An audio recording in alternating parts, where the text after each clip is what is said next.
بسم اللہ الرحمن الرحیم۔ السلام علیکم۔ ایک اور دھواں دھار خطاب، ایک اور للکار، اور یہ للکار کنٹینر پر نہیں تھی،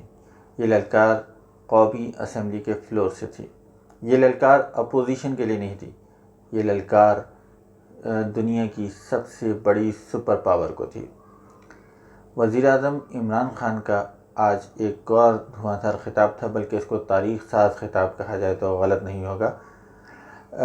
بڑی اہمیت کا حامل ہے۔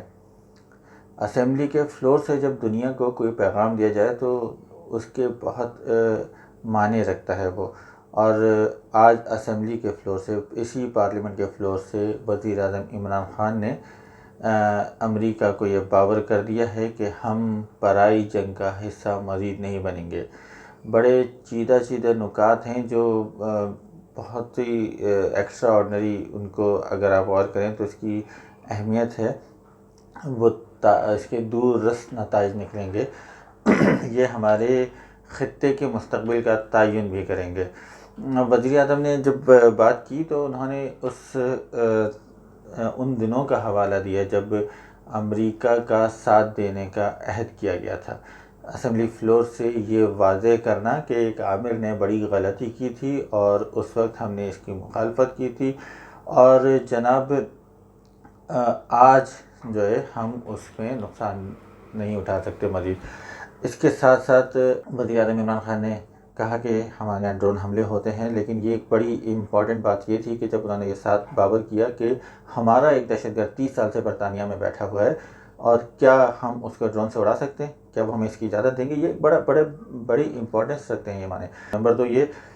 وزیر اعظم نے ایک بار پھر یہ واضح کیا، بلکہ اس سے پہلے وہ ٹویٹس میں کر چکے ہیں، اس سے پہلے وہ انٹرویوز کے اندر کر چکے ہیں، لیکن ایک اسمبلی فلور سے انہوں نے امریکہ کے اوپر واضح کیا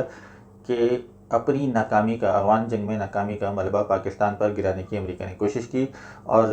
الٹا اسے قصوروار ٹھہرانے کی کوشش کی جس نے اس جنگ میں سب سے زیادہ نقصان اٹھایا، جانی اور مالی طور پر۔ اس دوران اپوزیشن کے جو ویسے تو تمام 90 ارکان موجود تھے، جو لوگ موجود نہیں تھے ان میں شہباز شریف موجود نہیں تھے، ان میں آصف علی زرداری اور بلاول بھٹو دونوں ہی موجود نہیں تھے، خواجہ آصف صاحب بھی موجود نہیں تھے، البتہ رانا ثناء اللہ، راجہ پرویز اشرف اور خواجہ سعد رفیق ایوان کے اندر موجود تھے، اور انہوں نے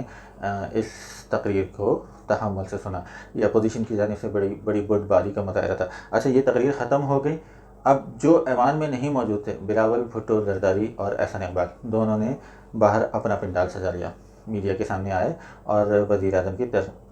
تقریر کو تنقید کا نشانہ بنایا۔ دونوں کے پاس کہنے کے لیے کچھ نہیں تھا، بلکہ آپ بلاول کی پریس کانفرنس دیکھیں گے تو آپ کو اندازہ ہوگا کہ ان کی body language was quite down, وہ ڈسٹرب لگ رہے تھے، وہ اتنا کانفیڈنس ان کا نہیں تھا، کیونکہ ظاہر سی بات ہے، ایک تو آپ تقریر کے جواب میں اگر بات کرنے آتے ہیں تو آپ کے پاس مواد ہوتا ہے، لیکن آپ نے وہی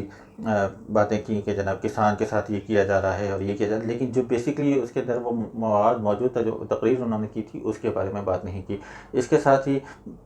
احسن اقبال صاحب نے بھی لگ بھگ اسی طریقے کی باتیں کی کہ تو جناب احسن اقبال صاحب یہ فرما رہے ہیں کہ وہ ایسے خطاب کر رہے تھے جیسے کوئی نئے نبیلے ہوں اور ان کو یاد نہیں رہتا کہ 3 سال ہو گئے ہیں اور 3 سال میں اب عوام کو رزلٹ چاہیے، باتیں نہیں چاہیے۔ یہ یقیناً